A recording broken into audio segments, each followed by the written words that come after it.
Êxodo. Aleluia. Hoje nós celebramos a Páscoa, irmãos.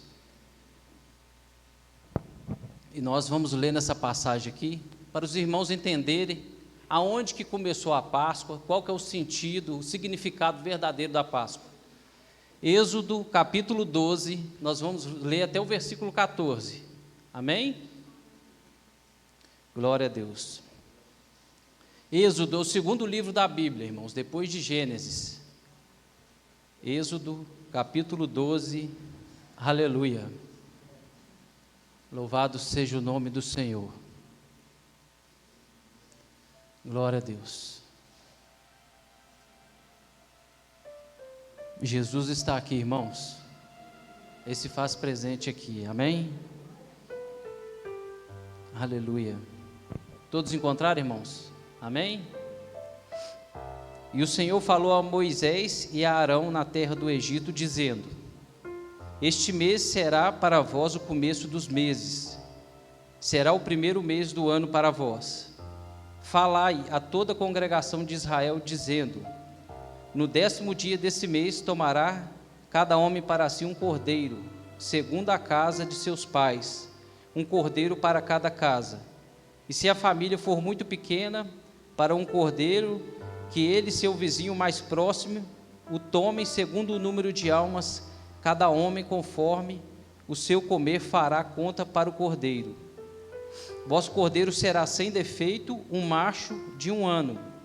Vós o tomareis das ovelhas ou das cabras, e o guardareis até o 14º dia do mês.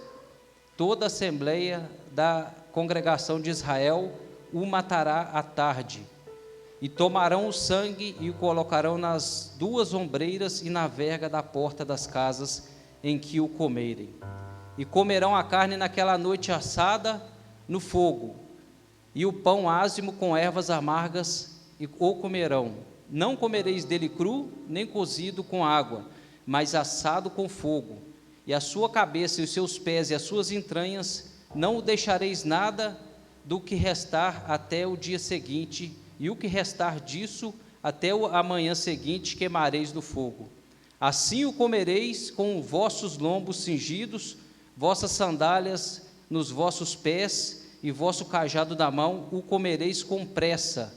É a Páscoa do Senhor, porque eu passarei por toda a terra do Egito nesta noite e ferirei todos os primogênitos da terra do Egito, tanto do homem como do animal, e contra todos os deuses do Egito executarei o juízo. Eu sou o Senhor. E o sangue vos será um sinal sobre as casas em que estiveres, e quando eu ver o sangue passarei sobre vós, e a praga não estará sobre vós para destruir, quando eu ferir a terra do Egito. E este dia vos será por memorial, e fareis dele uma festa ao Senhor por todas as vossas gerações. Fazeis dele uma festa por ordenança eterna. Amém? Podeis assentar, irmãos. Glória a Deus. Feche os teus olhos, coloca a mão no seu coração. Pai, em nome de Jesus, essas pessoas que vieram aqui nessa noite, não vieram aqui para ouvir o homem. Então, Pai, eu te peço, fala conosco nessa noite. Usa-me aqui como um canal de bênção, Senhor. Usa-me aqui como boca do Senhor aqui. Fala ao coração, meu Pai, da tua igreja. Fala não aquilo que nós queremos ouvir, mas aquilo que nós precisamos ouvir, meu Pai. Em nome de Jesus. Você pode dizer amém? Glória a Deus. Irmãos, a palavra de Deus diz que o Senhor ali chama Moisés e Arão e fala assim, esse é o primeiro mês do ano. É o mês de Nisan, que se nós formos olhar no calendário de Israel, é o mês de abril aqui para nós. O ano em Israel começa no mês de abril, que é o mês Nisan que eles falam lá. E ele chama a Moisés e Arão e fala assim, no 10º dia do mês, no dia 10, vocês vão pegar o cordeiro. Ah, pastor, mas é para matar? Não, eles vão pegar o cordeiro no 10º dia, pastor Fábio. Porque o cordeiro, quando era sacrificado, ele não podia ter defeito, ele não podia ter mancha. Por isso que muitas das vezes, se você for olhar para frente nos sacrifícios que eles faziam, o sacerdote muitas das vezes era enganado, porque alguém levava um cordeiro com defeito, com mancha, para ser sacrificado.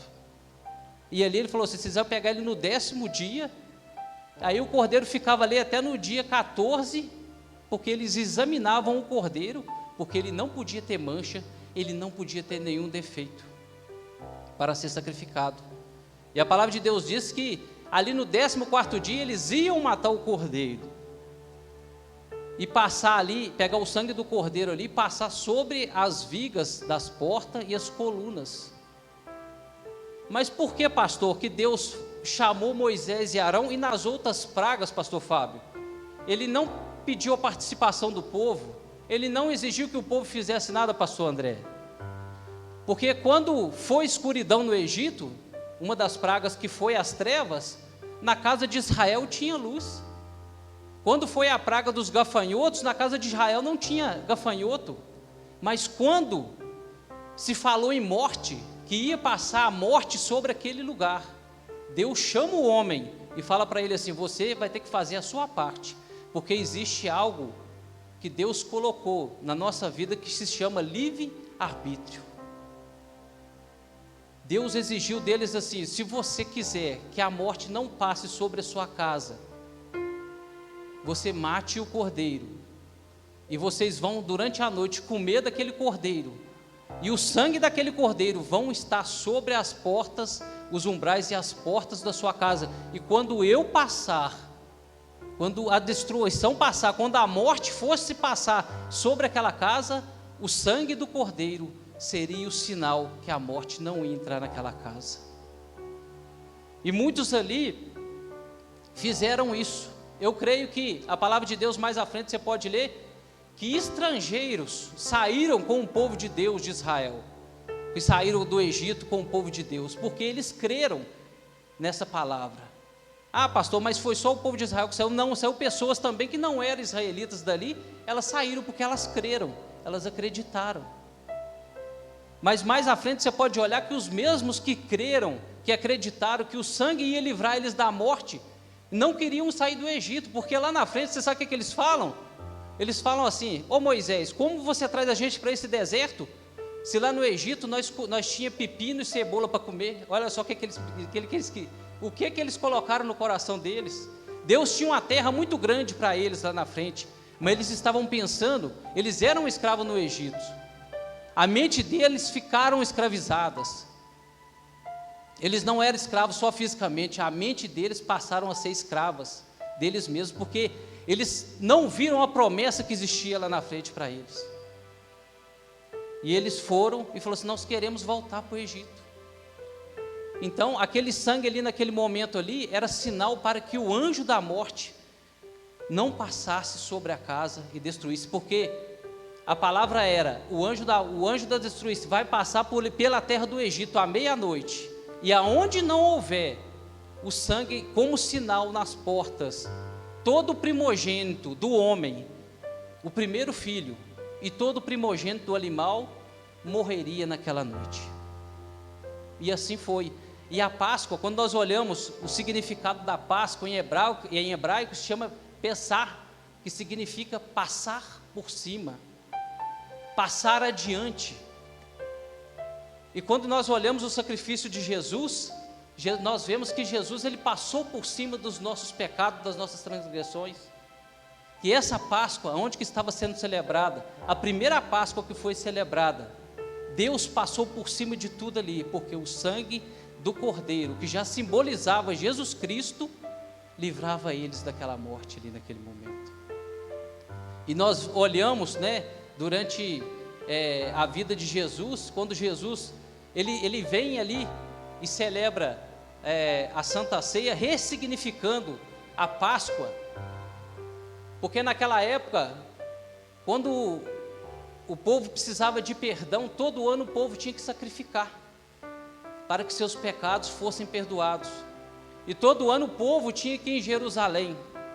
É por isso que muitas das vezes, alguns estudos aqui que o pastor Carlos deu para a gente aqui, e em estudos que a gente estuda, o povo mais fiel que existe é o judeu, né, pastor Carlos?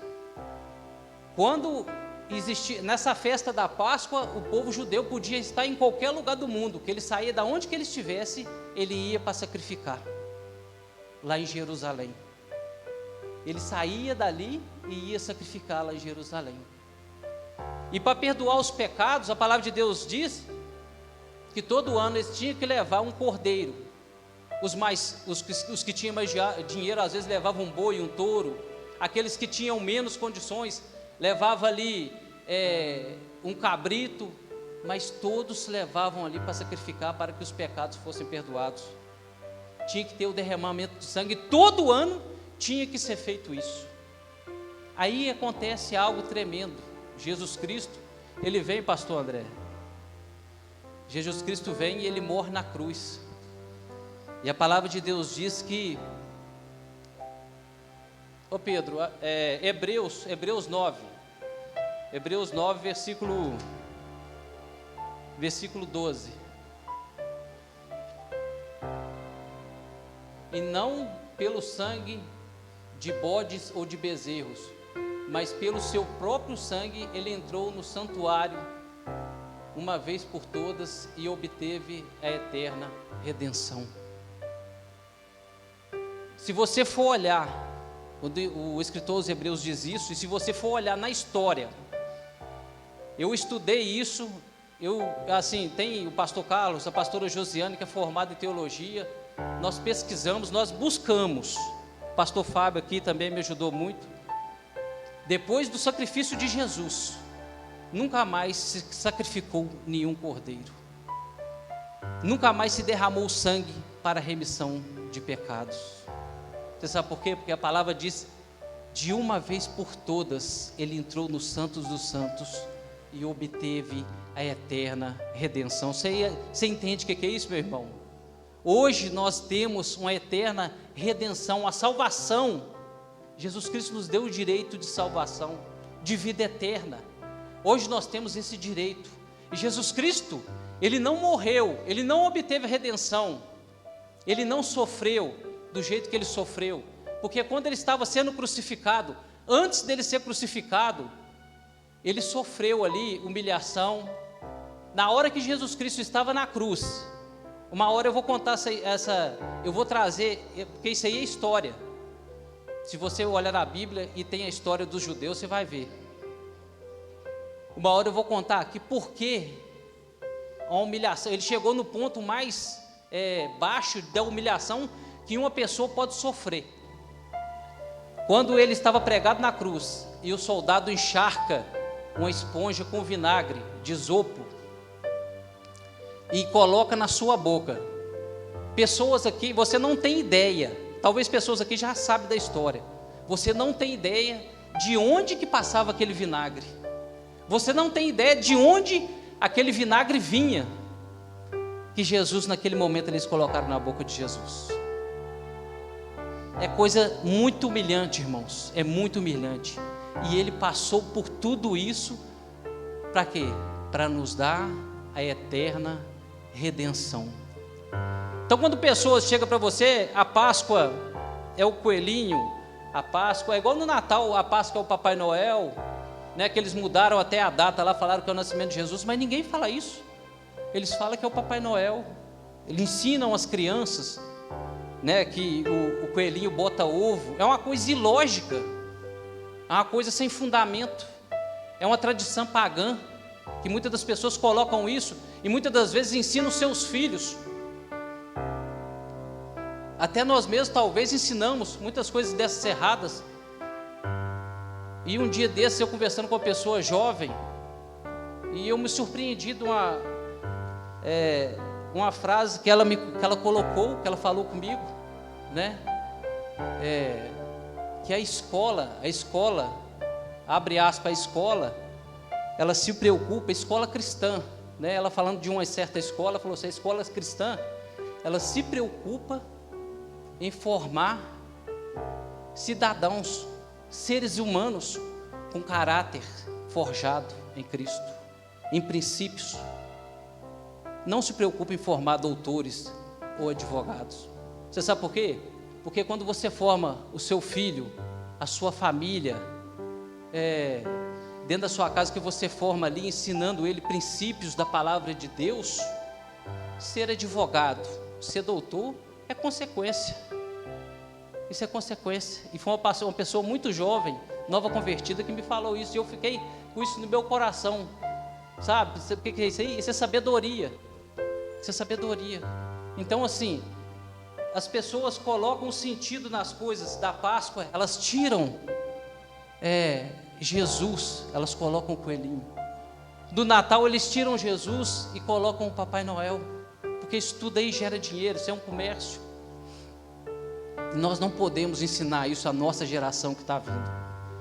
Você sabe por quê? Porque senão eles vão viver uma vida de ficção, uma vida de suposição, uma vida de fábulas, como diz o apóstolo Paulo. Mas eles têm que viver, a nossa geração que está vindo, eles têm que viver a realidade da vida.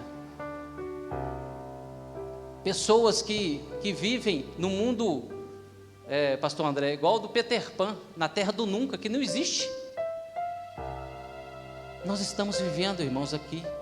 Hoje foi um dia assim que eu fiquei muito triste, mas depois eu acabei ficando muito alegre, porque existem pessoas que muitas das vezes colocam a culpa em outras pessoas, que colocam a culpa no diabo, e a maioria das vezes a culpa é nossa mesmo, a culpa é nossa. Eu estava lá em casa hoje, o pastor Carlos me emprestou um disco de arado e um fogareiro. Aí eu chamei a minha família, eu fiz um macarrão lá hoje no disco de arado. Aí eu tirei o disco, depois a gente orou, né? O meu netinho veio no meu colo, orou. A gente fez oração lá, a gente almoçou. Depois eu fui tirar as coisas para lavar. Aí o fogareiro ficou lá. O meu netinho, ele é muito sapeca, sabe? Ele é muito sapequinha. E ele foi lá correndo lá e pôs a mãozinha dele assim. E estava um pouco quente ainda. Só que a pessoa, ele tem a pele muito sensível, né? E na hora ali ele começou a chorar, me subiu uma ira, porque tinha muita gente lá. E eu falei assim, não é possível que ninguém viu, né? E tinha muita gente, eu fiquei com aquela ira, sabe? Aí se fosse outra pessoa, não sei, eu podia falar que era o diabo, pastor Fábio, mas não foi. Sabe o que foi? Foi a falta de atenção de todos nós que estavam ali. Você não tem que culpar ninguém. Você não tem que culpar o diabo, você não vai culpar a mãe dele, culpar fulano. Não, a culpa é toda nossa. É uma criança, ela está ali, o negócio estava no lugar errado, não tinha que estar ali. Não tinha que estar ali. Então é isso que muitas das vezes pessoas nos dias de hoje, sabe o que elas fazem? Elas vivem um mundo da ficção. Existe obra do diabo, existe sim, irmãos. Mas você sabe que muitas das vezes a culpa é nossa. E nós não reconhecemos que a culpa é nossa e não corrigimos os nossos erros e as nossas falhas, queremos colocar a culpa nos outros. E nós temos que nos corrigir, nós temos que nos policiar a cada dia. Nós temos que ver os nossos erros e acertar eles para nós não errar mais. O que adiantava eu colocar a culpa na Vanessa, na Tássia, no Ramon, no Léo? Não adiantava, gente, foi uma consequência que aconteceu aquilo ali. Uma falta de atenção no momento, né? Então assim, aí se eu fosse uma pessoa que eu vivesse no mundo da ficção, no mundo da lua, e eu falasse, lá o que o diabo fez? Fizeram obra de macumba, eu não sei o que. Não existe isso não. Não existe, sabe por quê, irmãos? Contra o povo de Deus não há maldição. Não há maldição contra o povo de Deus. Quando eles foram lançar uma maldição sobre o povo de Israel, eles subiram no monte, eles queimaram ali, o holocausto ali, e na hora que eles foram amaldiçoar, Deus trocou a palavra da língua de Balaão, Balaco, né, pastor? De Balaão, e ele teve que abençoar o povo de Deus. Falei, mas você não ia amaldiçoar? Mas ele teve que abençoar, porque não existe maldição contra a sua vida, irmão. A pessoa pode falar assim, eu vou fazer macumba para você, irmã Carla. Pode fazer, pode queimar vela a rodo, pode matar frango onde quiser, na encruzilhada meia-noite, não vai pegar em você, porque você tem o Espírito Santo de Deus. Você é de Deus, meu irmão. Isso não pode pegar em quem é crente, em quem crê em Deus. Porque tem pessoas que falam assim, eu sou evangélico, eu sou crente. Muitas das vezes não é convertido. Aí pega mesmo, mas quando você serve esse Deus vivo, esse Deus que morreu na cruz por você, que foi humilhado por amor a você, maldição não pega em você, meu irmão. Quando o apóstolo Paulo desceu ali naquela ilha ali, daqueles bárbaros ali, que ele foi pegar ali a lenha para jogar no fogo, ali uma víbora mordeu nele, ele ficou tudo olhando para ele, falando assim, ele ficou só esperando o tempo, que era rapidinho e morria. E depois eles ficaram achando que ele era um Deus, porque ele não morreu. Mas por quê? Porque ele estava debaixo da proteção de Deus. Ele queimou a mãozinha, foi lá, chorou bastante, e o meu coração derreteu, irmãos. Você sabe o que é? Quando a gente é pai é uma coisa, mas quando você é avô, é diferente. O irmão Gadelha está aqui, ele sabe, o pastor Carlos, né, tem mais avós aqui. É diferente, o coração derrete, porque eu sou muito apegado a ele, e assim, você vê uma criancinha chorando com dor, né? Aí eu, estudando a palavra de Deus aqui, né, pastor Carlos, vendo o significado da Páscoa, a Páscoa significa passar por cima, né? Passar adiante. Eu falei assim, Senhor, se pudesse passar essa dor para mim, mas não pode, né, irmã Carla? Mas assim, foi benção, já está bem, está aí, está com a mãe dele aí de fora, em algum lugar aí, e já está bem, está brincando, está até batendo com a mãozinha já. Mas isso tudo, irmãos, é porque nós temos que crer e acreditar. Jesus, ele veio, a palavra de Deus, lá em Isaías 53, versículo 5.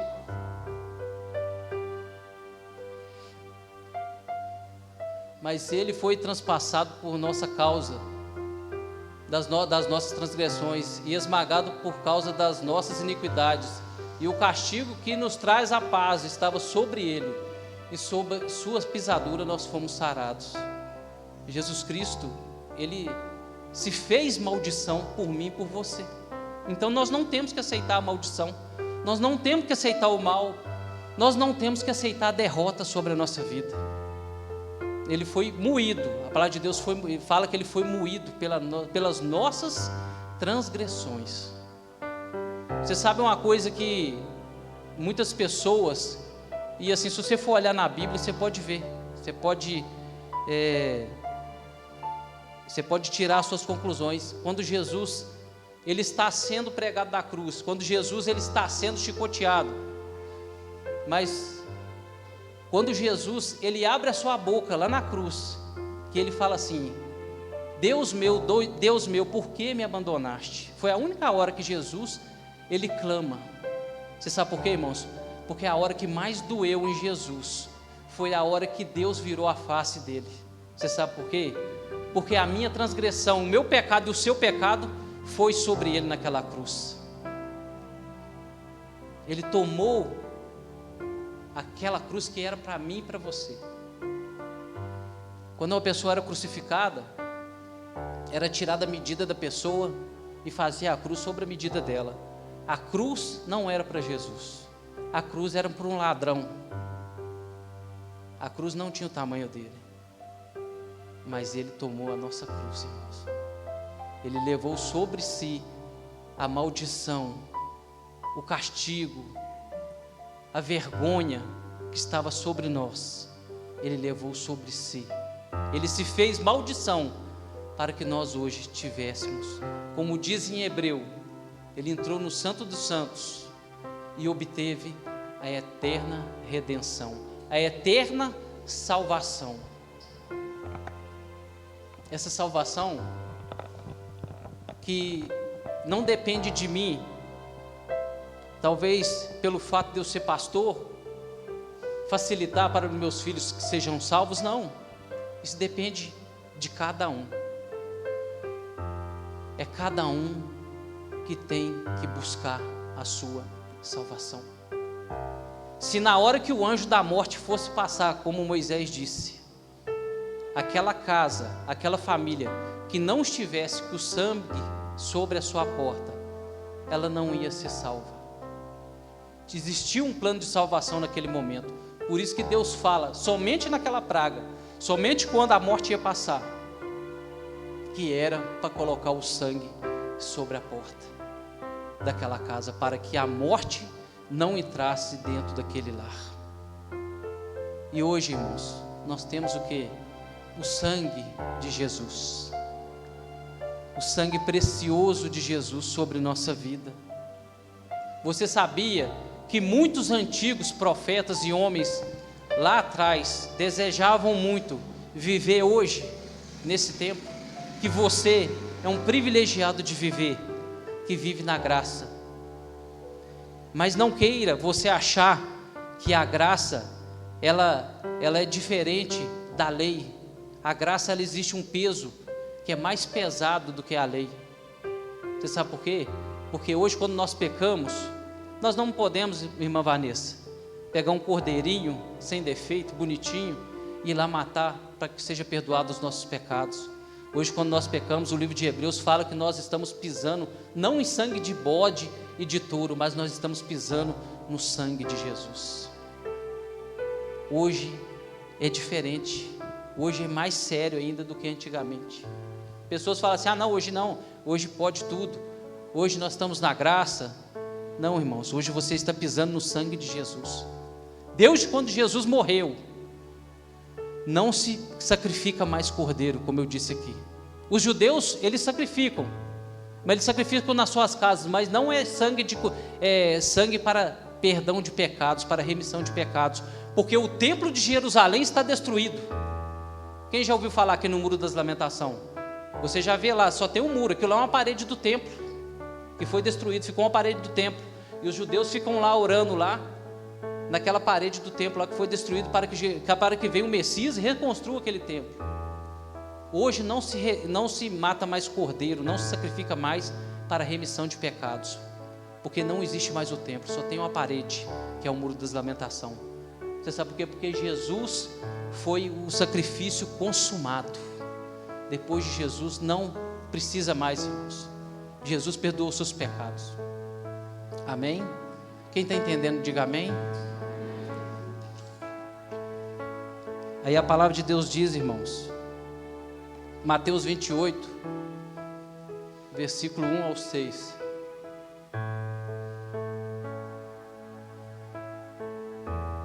Que Jesus, ele ali, depois de crucificado e morto, eles ficaram ali, muitos ali, a gente tem um exemplo dos discípulos no caminho de Emaús, né, pastor André? Eles foram embora de Jerusalém, eles viram tudo que aconteceu, eles viram os milagres de Jesus, e foram embora. A palavra de Deus diz que Jesus foi caminhando com eles no caminho, e eles conversando ali, só que Jesus não deixou que ele fosse reconhecido. Por quê, irmãos? Porque no momento ali, que eles viram Jesus sendo morto, eles falaram assim, está tudo acabado, irmã Monize, está tudo acabado. Você sabe por quê? Porque muitas das pessoas ali daquela época, muitas das pessoas que acompanhavam Jesus, elas não entendiam o plano de Deus, elas não entenderam o plano de Deus, elas estavam esperando um líder político, e Jesus não era um líder político.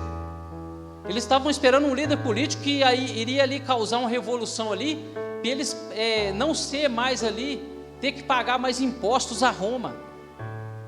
Porque da mesma forma que você viu Jesus entrando num burrinho em Jerusalém, sendo louvado, né, sendo ali ovacionado ali, todas as pessoas ali, aquelas mesmas pessoas que falaram Hosana, né, glória, Hosana nas alturas, aquelas mesmas pessoas ali gritaram, crucifica-o. Porque no momento que eles viram Jesus preso, o coração deles derreteu, eles não acreditavam, porque eles esperavam algo ali humano, mas Jesus tinha algo maior, como a palavra de Deus diz, algo que o olho humano não viu, nem se passou no coração do homem. Jesus tinha para eles, mas eles não entenderam, por isso que eles saíram de Jerusalém e foram caminhando, mas Jesus foi ali, adiante deles ali, e no momento que eles param para repousar, e ao partir do pão ali, eles reconhecem Jesus, e Jesus desaparece, e eles falavam assim, não ardia no nosso coração, quando ele conversava conosco, das escrituras pelo caminho? O seu coração arde às vezes assim, quando você escuta a palavra de Deus? Você já sentiu, quando o seu coração arde, pela palavra de Deus, que Deus está falando com você? Naquele momento eles voltaram e acreditaram, aí que eles creram que Jesus tinha ressuscitado. E a palavra de Deus diz, pediu Pedro para colocar, Aleluia. Mateus 28. Já estou terminando, tá, irmãos? Glória a Deus. Aleluia. No fim do sábado, quando começou a amanhecer, o primeiro dia da semana, Maria Madalena, primeiro dia da semana, no caso, domingo, Maria Madalena e a outra Maria foram ver o sepulcro. E eis que houvera um grande terremoto, pois um anjo do Senhor descera do céu e chegando-se removeu a pedra da porta e sentou-se sobre ela. Seu semblante era como um relâmpago e as suas vestes brancas como a neve. E os guardas tremeram de medo por causa dele e ficaram como homens mortos. E o anjo respondendo disse a mulheres: não temais vós, pois eu sei que buscais a Jesus que foi crucificado. Ele não está aqui, porque ele ressuscitou, como ele disse. Vinde e vê o lugar onde o Senhor jazia. Jesus, naquele momento, ele tinha ressuscitado. A morte não pôde deter o Senhor que foi humilhado, o Senhor que foi crucificado por amor à humanidade. Quando eles olharam e não viram nada naquele sepulcro, o sepulcro estava vazio. Hoje, irmão, se você for lá na onde que foi enterrado Buda, você pode cavar lá que você vai achar os restos mortais dele. Se você for lá onde que foi enterrado Maria, você vai achar os restos mortais dela. Se você é lá onde que foi enterrado João, Pedro, você vai achar os restos mortais deles. Mas o sepulcro de Jesus, ele está vazio, porque ele vive. Você sabe o que Jesus disse? Uma coisa tremenda. Aleluia. Jesus disse uma coisa tremenda.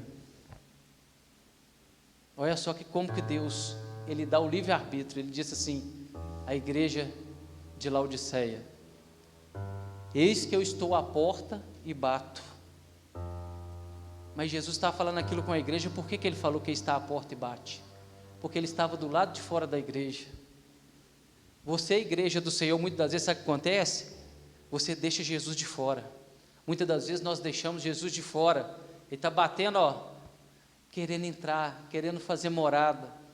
Ele não é como o diabo que chega e quer fazer arruaça, quer fazer bagunça. Não, ele está batendo. Ele quer a sua permissão, meu irmão, para entrar no seu coração e fazer morada na sua vida, e escrever uma nova história na sua vida. Deus quer fazer algo sobrenatural. Deus quer fazer coisa grande acontecer na sua vida, amado. O sentido da Páscoa, irmãos, é isso. Jesus, ele morreu, ele tomou para si as nossas maldições, os nossos pecados. Naquela época, a Páscoa significou passar por cima da casa. Jesus, ele passou por cima de tudo, os nossos pecados, nossas falhas, as nossas limitações. Você sabe por quê? Porque ele te ama, porque ele quer ver você, ele quer ter um compromisso, ele quer ter uma intimidade contigo.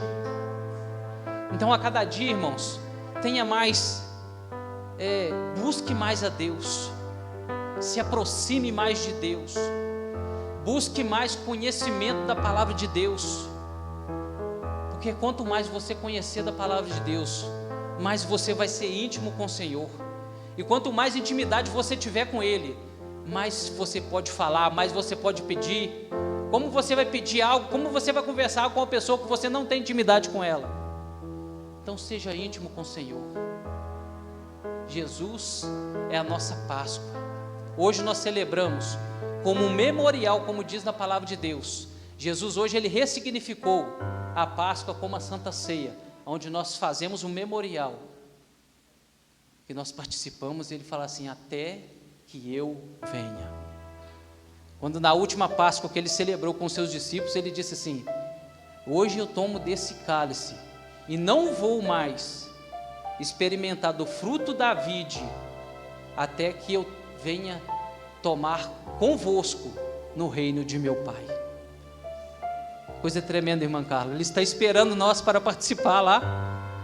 Ele vai esperar. E Ele está esperando você para participar. Então, irmãos, não adianta nada nesse mundo. Esse mundo tem muita coisa, nos oferece muita coisa, mas não existe algo maior, mais glorioso do que você ter a presença de Deus na sua vida, de que você ter uma intimidade com Deus, que você ter uma experiência com o Senhor. Nada nesse mundo paga, dinheiro nenhum. Pode ser a pedra preciosa mais cara do mundo, um diamante, esteja ele na mão dos homens ou debaixo da terra, mais caro que existir. Nada nesse mundo paga aquilo que Jesus fez por nós, o grande amor que Deus tem por nós. Então nessa noite eu queria que você se colocasse de pé. Nós vamos orar aqui, nós vamos declarar que Ele vive, nós vamos declarar que Ele está aqui, nós vamos declarar que Ele é o Senhor da nossa vida. Eu não sei o que você está passando, qual é a sua dificuldade, eu não sei como você está andando nesses últimos dias, mas eu quero dizer uma coisa para você: Jesus, Ele está à porta. E creia, irmãos, quando a palavra de Deus diz que Jesus, Ele está à porta, Ele quer entrar e Ele quer fazer morada no seu coração. Então permita neste momento que Jesus entre sobre a sua vida, que Ele mude a história, que Ele seja o dono da sua vida, que Ele seja o dono da sua casa espiritual, que é você, que Ele faça, que Ele vai fazer algo novo acontecer sobre a sua vida. Pai, em nome de Jesus, o Senhor conhece, meu Pai, cada vida, cada coração que está aqui, cada pessoa, meu Pai, neste momento que está abrindo o seu coração para que o Senhor venha fazer morada. Nós, meu Deus, abrimos o nosso coração, meu Pai, e te pedimos que a cada dia o Senhor venha ter liberdade, o Senhor venha ter liberdade, meu Pai, para operar na nossa vida, para falar o nosso coração, para mudar a nossa história, pois nós estamos aqui, meu Pai, porque nós cremos em Ti, nós não cremos em fábulas, nós não cremos em ficção, nós não cremos, meu Pai, em suposições, mas nós cremos na palavra do Senhor, nós cremos na palavra viva do Senhor. Então, meu Pai, eu te peço que o Senhor venha sobre cada vida, ó Espírito Santo, que o Senhor venha derramar, meu Pai, do Teu Espírito, abrindo o entendimento, meu Pai, da vida dos Teus filhos, meu Pai, dando eles força a cada dia, meu Pai, para lutar, dando eles armas para lutar, meu Pai, jogando por terra todo impedimento, Senhor, tudo aquilo que não for do Senhor, meu Deus, que o Senhor venha derramar sobre a vida deles, meu Pai, em nome de Jesus, em nome de Jesus, aleluia. Vamos louvar o Senhor, aleluia.